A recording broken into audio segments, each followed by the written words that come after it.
So let's get started with our very first session, how design is shaping the future of mobility. What is good design, and what are the key factors to successful design? How is it defined today, and what role does it play for the future of mobility? This is the second session by Electric, the ultimate destination for mobility and lifestyle with a feminine view, founded by Britta Reinecke. Let's now bring in Shannon E. Thomas. Shannon, welcome. You can take a seat here.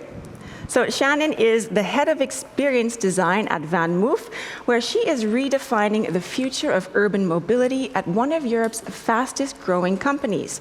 VanMoof's e-bikes have won several leading design awards, including the German Design Award for 2021. And a warm welcome as well to Kirsty Diaz. She is the managing director at PriestmanGoode. As director of one of the world's leading design consultancies specializing in transport and future thinking, Kirsty is shaping the mobility of tomorrow, making PriestmanGoode a thought leader in transport design and innovation. A warm welcome to you both. Kirsty, let me start with you. The purpose at PriestmanGoode lies in designing a better and more sustainable future. So how is design defined these days, and what are the current trends in design? I would say for us, firstly, hello, and thank you very much for having me to participate as a guest today. It's lovely to be here, and I'm sorry that I can't be with you in person. I think design for us at PriestmanGoode, is not about styling. It's a tool for solving problems and making things better. We approach our work by considering the wider picture. No product sits in isolation, and I think this is really well illustrated by electric vehicles. In the UK, for sure, it feels like we are still in the kind of pioneer phase of electric vehicle adoption, where there are several charging companies on the market, there's inconsistency in design of apps and kind of UX at charging points, and an electric vehicle owner needs to be prepared for a long journey in the manner of an Antarctic expedition in terms of kind of planning and preparation. So I think, it's not a seamless experience. And for me, what is design in the future? Then it is absolutely about being user-driven and about creating seamless experiences. And I think we're at a tipping point where we're already seeing change. But I think, in kind of microcosm, what we're seeing with electric vehicles is a kind of great example of a system arising from a product rather than being driven specifically by user needs. So I think that absolutely is where we are at the moment. I think you need to address kind of whole systems when you're designing products. And of course, we need to be looking at sustainability, and that's a key part of designing transport systems, thinking about the wider system and thinking about those choices. So we need a more cohesive approach is what I'm hearing. Shannon, let's turn to you now. Lots of people love VanMoof's smart and stylish e-bikes. What does good design mean to you, and what are the key factors for successful design?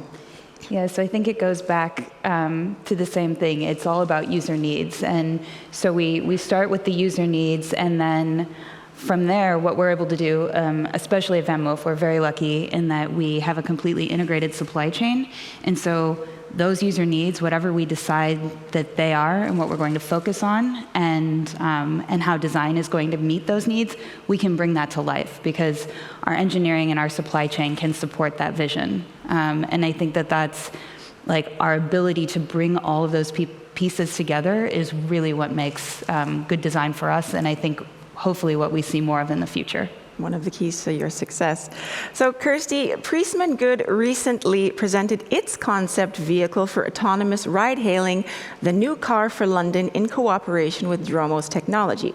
Future mobility ecosystems call for a disruption in materials, as we heard yesterday, which leads us to the topic of smart materials. What exactly are smart materials, and how will they shape the future of mobility? Just to clarify, we've designed New Car for London, which is a shared autonomous vehicle, which is a PriestmanGoode concept. And separate to that, Dromos Technologies is an independent company that we've done some work with, designing an autonomous vehicle and system which can replace things like light rail.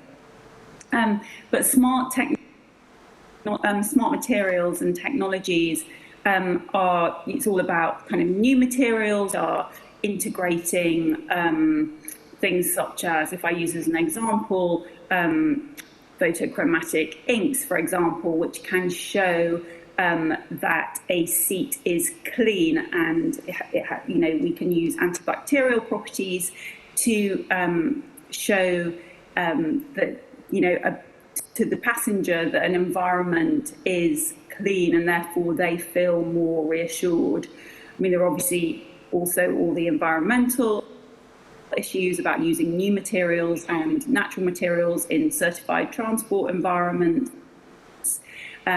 integration of lighting technology to better communicate through materials, and improved experience for the passenger. Thank you for that. Shannon, we just brought up the subject of smart materials and how they shape the future of mobility. So in your opinion, how is design driving the development of sustainable mobility systems? Well, again, I think it comes back to what the user needs, and what our riders, in our case, or drivers in other cases, or passengers are demanding. And for us, like, we see so many people want to feel their individual contribution.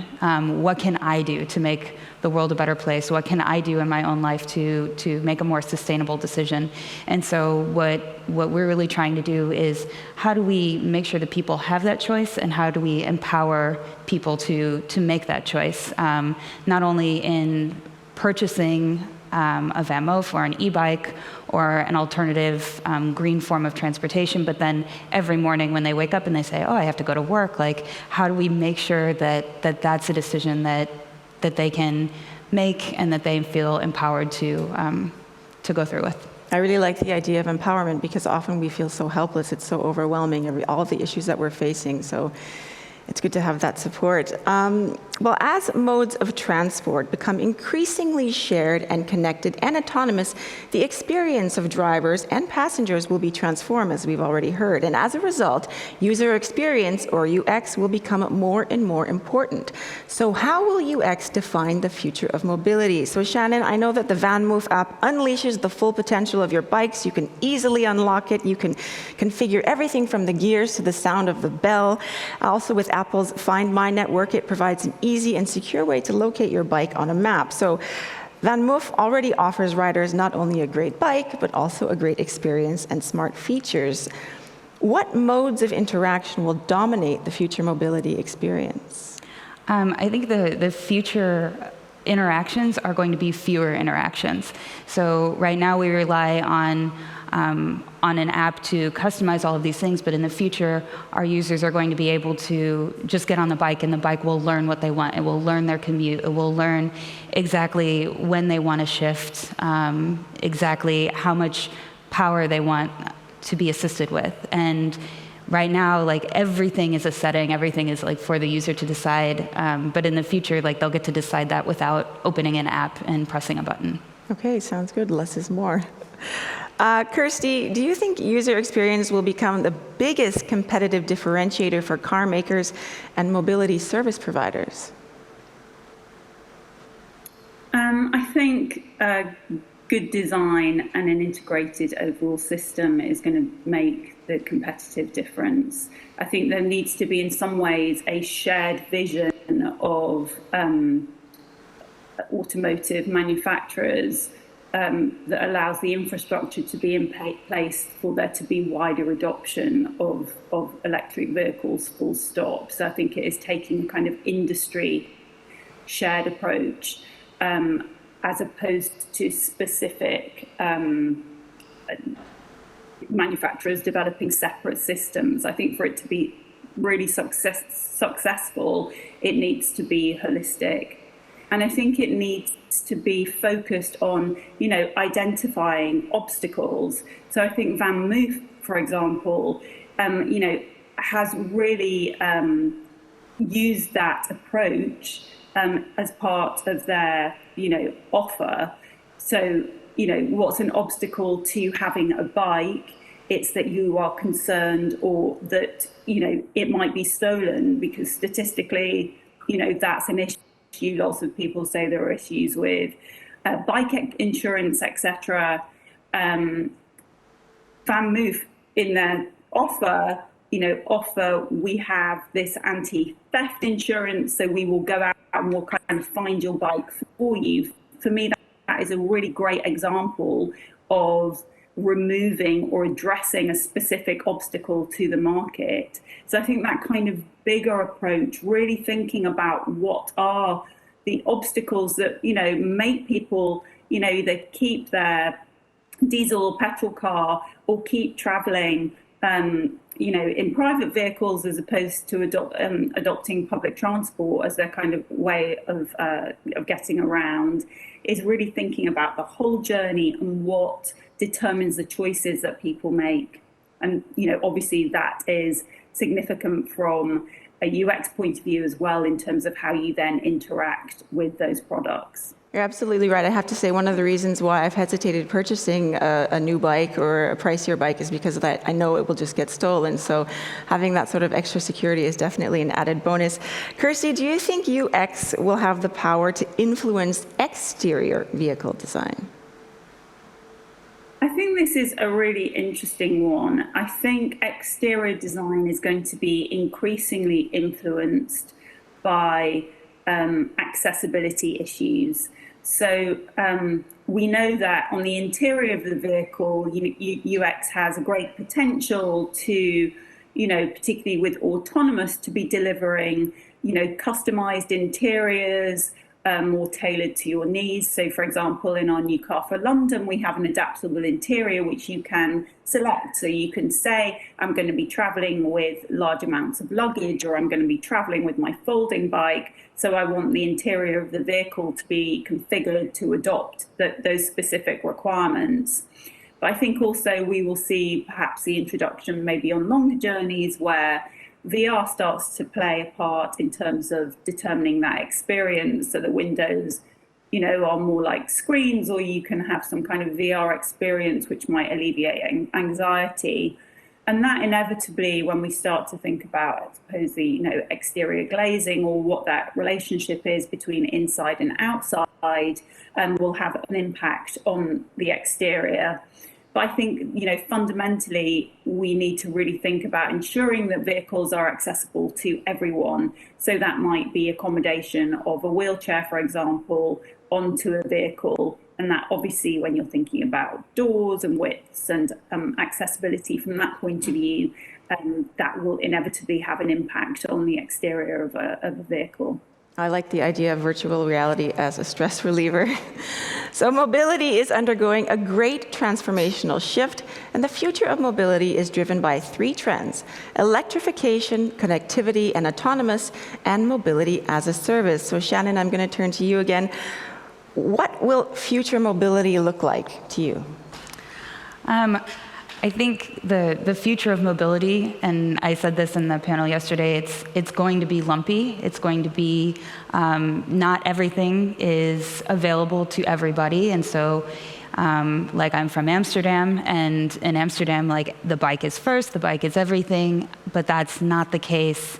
That's certainly not the case in places like Mexico City or Mumbai, and so I think that as we look to the future of mobility, we really need to look to flatten what is accessible so that the same things are accessible to all people.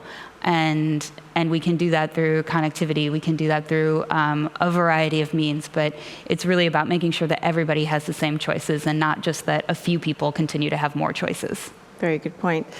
Kirsty, what are your thoughts on that?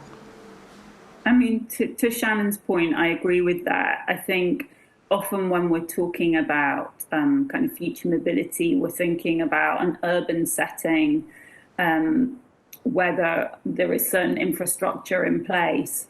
And of course, not everybody in the world lives in those environments. So I think it is about thinking about, all of the different scenarios and how, electric vehicles can benefit all types of communities. And that is kind of a combination of different transport modes and that are most appropriate for those environments. So that could be, an on-demand community bus service, for example, in a rural setting. But equally, I think, systems that I think have been trialled, in fact, a few years ago in Switzerland, where, a transport operator, I think SBB, offered a kind of package to their commuters where they were thinking about home to destination. So they were offering, as a season ticket holder, we can offer you access to an electric vehicle, which might be a personal electric car. We can also offer you, your train ticket, and we can then offer you access to an electric scooter or an electric bike when you get into your kind of, urban work setting. And so thinking about that whole package, because that as a passenger or as a user is how you are piecing your journeys together. You're thinking about the whole journey and what are my, alternatives, or what if things go wrong?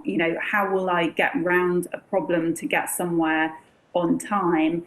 You're always thinking about the whole piece as a user. So I think, the key for future mobility for me is absolutely focusing on, ironing out, as Shannon described, those lumps to offer a seamless experience.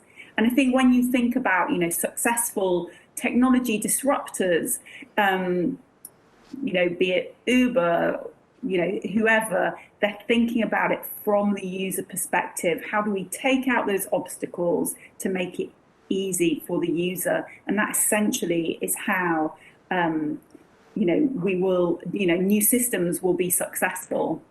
That echoes very much what Boyd Cohen from IOMOB said yesterday. When we plan our trips, we never put in our address. We always put in the station that we're leaving from, and the goal of kind of combining that all together so we don't have to do it kind of piecemeal. It's all just there and seamless. Shannon, what will key success factors in design be, do you think, going forward? I think one of the biggest success factors of design is, again, the ability to engineer. So when we look at companies like Apple, everyone says, oh, they're like an amazing design company, but all of the things that they design, they're able to build, and that's the truly impressive part. And so I think when we talk about what are the key success factors of design, we can come up with anything, but our ability to actually execute on that thing is what separates an amazing experience from something that just sort of clunks along. Okay. And Kirsty, what are your thoughts on that? Key success factors for design going forward? Yeah, I think I would agree with that. I think, kind of design and engineering kind of completely integrated, so that you're thinking about, you're not just kind of creating promises, you're actually delivering on your promises, because you've worked out how you're going to make this and how you're going to deliver the final product. I think that's absolutely where kind of good user testing comes in as well. Will make systems more credible and therefore more adoptable. So I think that is really important. And I think, just generally going back to, what I've said before, I think intuitive systems where, I often think good design is invisible in some ways. It's hidden. You kind of don't realize how good it is because it just works. So, I always think kind of Arrival in Amsterdam is such a good example of this. If you arrive at Schiphol Airport, you through kind of good design of architecture, where you move into quite intuitive spaces, combined with great wayfinding, clear graphics, makes it so understandable or legible to non-English speakers. You could be, from anywhere in the world. It's very intuitive in terms of, how to go into the public transport system, and then you arrive at Amsterdam Central, and it's so clear whether you want to get a tram or whether you want to pick up, an electric bike, or whether you want to, jump on a bus. It's all laid out for you in very, very legible and easy terms. And I think, universal design is about understanding those systems without having to think about them really as a user. You just know what to do because it's so clear and easy for you. You're absolutely right. Now, it all makes sense because whenever I fly home to Canada, I always love to go through Schiphol, and it's just like an amazing, wonderful airport, and I guess I never realized that subconsciously it's because of the amazing design that stands behind that. So, Shannon, you just received a funding of over $100 million, which is the highest amount ever invested into a European e-bike company, which makes you the best funded e-bike brand so far. Congratulations, and what does this mean for the future of VanMoof? Yes, I'll tie that into my previous answer about engineering being able to deliver on the dreams of design. This funding means that we're going to be able to really put more energy, more effort into our R&D team and our R&D efforts. And with this, we're going to be able to really make sure that everything that design comes up with, that we can build it, that we can source it. Again, like we own our entire supply chain, which is amazing. But now we're going to continue to improve on that and continue to innovate and make sure that any idea that we have to make that ride as seamless and obstacle-free as possible, that we can bring that to life. And at VanMoof, what is the unique position of user experience, and how does it influence the future generations of bikes? Yeah, so we're super lucky. A year ago when I joined VanMoof, we didn't even have a user experience team, and now we have a growing team. We're 10 and growing bigger and bigger every day. And what's really amazing is, like, when I started, we talked about design as being like colors and typography, and we've really earned our seat at the table, and now we're participating in the early ideation stages of, like, what is our next bike going to be? What is the experience we want to provide? How do we choreograph that experience from the first time someone sees somebody else on a VanMoof to when they've been riding and loving their VanMoof for 5 years? Like, all of that we can tie together, and then that ends up influencing everything from the tools that we provide to our bike doctors to the industrial design of the bike itself. Okay, sounds good. Kirsty, I want to jump a little bit ahead to the future and ask you, what do the next 5 years look like for you at PriestmanGoode, or what would you like to see happen in the next 5 years? Well, I certainly wanted to see us working kind of, more in this space of, future mobility. I think, viewing vehicles, personal vehicles, in a, from a sustainable point of view, over a longer period, I think without question is a really pressing issue. So when you're designing public transport, you're thinking about the life cycle of a piece of public transport of being, in the region of 30 years. So, you're getting the value out of that product because it's an adaptable, you're creating a vehicle that can be refreshed, and the interior can be, should be flexible so you can update it over that period, so that it's relevant, to the times they will be living in. That's absolutely what good public transport design should deliver. But in a similar way, I think we are going to be viewing ownership of products in a different way. So be that, a phone, responsibility of you as a kind of owner of a consumer product like a phone might be that actually, when you get that free upgrade on your phone, do you really need to take it if you think that there's still life in that product? If we extend that to kind of personal vehicles, often people are following like a 3-year leasing model where they might get an upgrade on their vehicle in 3 years, but actually to like properly sweat that asset and think about it over like a 15-year life cycle, that's what it's going to be truly sustainable.